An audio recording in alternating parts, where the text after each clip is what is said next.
بسم اللہ الرحمن الرحیم وصلی اللہ علی سیدنا محمد وآلہ الطیبین الطاہرین واللعن الدائم علی اعدائہم اجمعین۔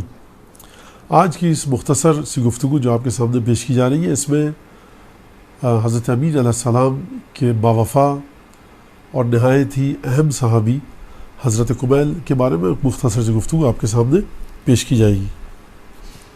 حضرت قمیل ابن زیاد نخعی، ان کی تاریخ ولادت کے بارے میں اختلاف ہے، اور بعض نے کہا ہے کہ ہجرت کے 1 سال بعد ولادت ہوئی، بعض نے کہا ہے کہ 7 برس قبل ہجرت سے کہ ولادت ہوئی، بعض نے 14 برس قبل بھی کہا ہے، لہٰذا بہت زیادہ اختلاف ہے۔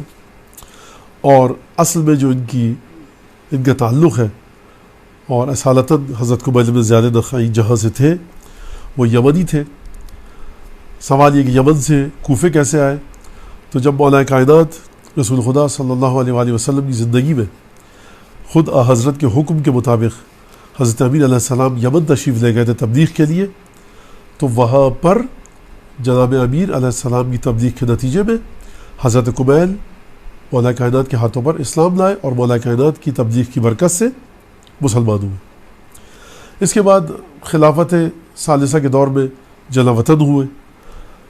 مولا کے موثق ترین اصحاب میں سے اگر کچھ اصحاب کو گنا جائے تو اس میں سے ایک حضرت قمیل ہے، اور حدیث حقیقت کہ جو مولا کائنات نے قمیل کا ہاتھ تھاما، رات کے اندھیرے میں تنہائی میں صحرا میں گئے، کوفے سے باہر گئے، اور اس کے بعد جناب قمیل ابن زیاد نخعی نے مولا کائنات سے سوال کیا کہ ما ہی الحقیقہ، حقیقت کیا ہے؟ اسے حدیث حقیقت کہا جاتا ہے۔ مولا کے 5 یا 6 جملے تھے، ہر جملے کے بعد جناب قمیل نے فرمایا کہ مزید بیان فرمائیے، تو مولا کائنات نے حدیث حقیقت بیان فرمائی۔ اور جب مولا کائنات نے حدیث سے حقیقت کو بیان کرتے وقت ذرا تأمل سے کام لیا اور ذرا رکے، اور مولا نے کہا کہ تمہارا حقیقت سے کیا تعلق؟ تو جناب قمیل نے یہ جملہ فرمایا اس حدیث کے مطابق، اولست صاحب سرک، کیا میں آپ کا رازدار صحابی نہیں ہوں؟ تو اس حدیث کے مطابق مولا کائنات نے منع نہیں فرمایا۔ یہ ایک بہت بڑا تمغہ ہے جناب قمیل کے لیے، بہت بڑی فضیلت ہے، بلکہ عظیم ترین فضیلت ہے کہ کوئی شخص مولا کائنات کے اصحاب سر میں سے ہو۔ اور روایات کے مطابق مولا کائنات حضرت قمیل جب خاموش ہوتے تھے، کئی دفعہ ایسا روایت میں ملا ہے، تو خود مولا کائنات نے گفتگو کو شروع کیا ہے۔ اس کے علاوہ شہر ہید کے 2 چشمی ہے یہ اور تے کے ساتھ شہر ہید کے یہ گورنر بھی رہے، حاکم رہے مولا کائنات کی طرف سے۔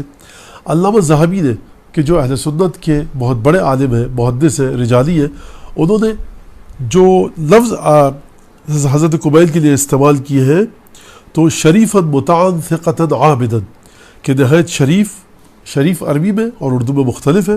شریف یعنی ایک بہت بلند مقام رکھتے تھے معاشرے میں، مطاعن اگر کوئی بات کہتے تھے تو مانی جاتی تھی، وہ ان کے مقام اور تقوی اور عبادت کی وجہ سے تھی۔ ثقتاً ہمیشہ سچ بولتے ہیں، قابل بھروسہ ہیں، عابداً عبادت گزار تھے۔ یہ راویان حدیث میں سے بھی ہے، اور ان سے حدیث بھی روایت کی گئی ہے۔ لہٰذا ہو سکتا ہے کبھی کوئی شخص راوی حدیث ہو، کسی سے حدیث نقل کرے، لیکن معاشرے میں اس کی اتنی حیثیت اور ویلیو نہ ہو کہ کوئی اس سے آ کر بات کو نقل کر آگے بڑھائے۔ راوی حدیث ہونا، اور پھر اگر کوئی شخص حدیث کی روایت کرے، دوسرے لوگ اس کی روایت کو، اس کے الفاظ کو بنیاد بنا کر آگے بتائیں، تو یہ خود ایک اہمیت کی حامل ایک چیز ہے۔ اور اب اگلا سوال یہ آتا ہے کہ جب یہ 79 یا 90 سال کی عمر میں شہید ہوئے تو واقعہ کربلا کے وقت یہ زندہ تھے، تو سید الشہداء کی نصرت کیوں نہیں کی؟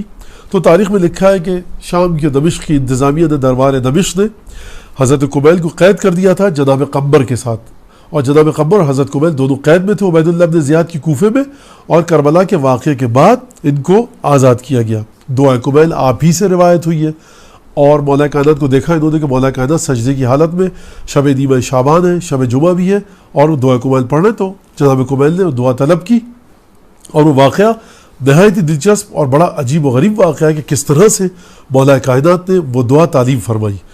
اس دعا کا تعلیم فرمانا بھی ایک اہمیت کا بیان گر ہے کہ کتنی اہمیت ہے حضرت قمیل کی مولا کائنات کی نگاہوں میں۔ جب حجاج بن یوسف کوفے کا گورنر بنا تو حجاج بن یوسف کو پتہ چلا، وہ جانتا تھا کہ قمیل بن زیاد نخعی مولا کائنات کے سچے صحابیوں میں سے، کہا قمیل کو ڈھونڈ کر لاؤ تاکہ اسے بھی قتل کیا جائے۔ سادات بنی ہاشم، بنی فاطمہ، سادات علوی، ائمہ کی اولادوں کو بہت زیادہ قتل کروایا حجاج بن یوسف نے، حتیٰ آئمہ کے اصحاب کو بھی قتل کروایا. بہرحال حضرت قمیل کو قبیلے والوں نے چھپا لیا, قبیلے والوں نے حوالے نہیں کیا حجاج بن یوسف کے جناب قمیل کو. تو جس کے بعد بیت المال سے وظیفہ بند کر دیا گیا جناب قمیل کے قبیلے والوں کا, جس پر جناب قمیل نے کہا میری عمر کے کچھ ایام رہ گئے تو یہ اچھا نہیں کہ میری وجہ سے میرے قبیلے والوں کا نان نفقہ بند ہو جائے اور ان کا وظیفہ بند ہو جائے, جس کی وجہ سے قبیلے والے مشکل میں آ گئے تھے. لہٰذا خود گئے اور اپنے آپ کو پیش کیا. جب پیش کیا تو گفتگو ہوئی اور اس کے بعد حجاج بن یوسف کو بتایا جناب قمیل نے کہ میرا مولا مجھے بتا چکا ہے کہ تم میرے قاتل ہو.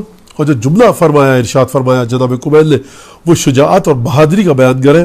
حجاج بڑے غصے میں تھا تو جناب قمیل نے کہا لا تصرف علی انیابک, زیادہ اپنے دانت میرے سامنے غصے سے مت نکالو, ولا تبرق ولا ترعد, گرج اور چمک اپنی میرے سامنے بند کرو. کیونکہ حجاج بن یوسف بڑے غصے میں آیا ہوا تھا, چیخ رہا تھا, گستاخی کر رہا تھا.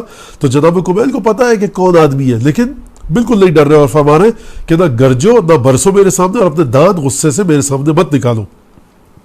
فواللہ ما بقی من عمری الا مثل هذا الغبار, خدا کی قسم میری عمر میں سے سوائے ایک ہلکے سے غبار کے کچھ نہیں بچا ہے. یعنی اصل جو عمر میری گزر چکی ہے بہت تھوڑی سی عمر کچھ لمحوں کی باقی ہے. فَخْذَ مَا أَنْتَ قَاذ, جو کرنا ہے کر ڈالو. فَإِنَّ الْمَوْعِدَ اللہ, مقام ملاقات اللہ کی بارگاہ ہے. وَبَعْدَ الْقَتْلِ الْحِسَابِ, میرے قتل کے بعد تمہارا بھی حساب ہوگا میرا بھی حساب ہوگا. وَلَقَدْ أَخْبَرَنِي أَمِيرُ الْمُؤْمِنِينَ عَلَيْهِ السَّلَامُ أَنَّكَ قَاتِلِي, میرے مولا جناب امیر المؤمنین علیہ السلام نے مجھے بتایا کہ تو مجھے قتل کرے گا. تو حجاج نے حکم دیا, جلاد نے گردن کاٹی اور یوں حجاج بن یوسف کے دربار میں جناب قمیل شہید ہوئے.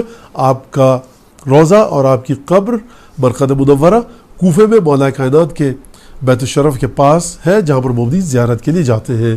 وآخر دعوانا ان الحمد للہ رب العالمین.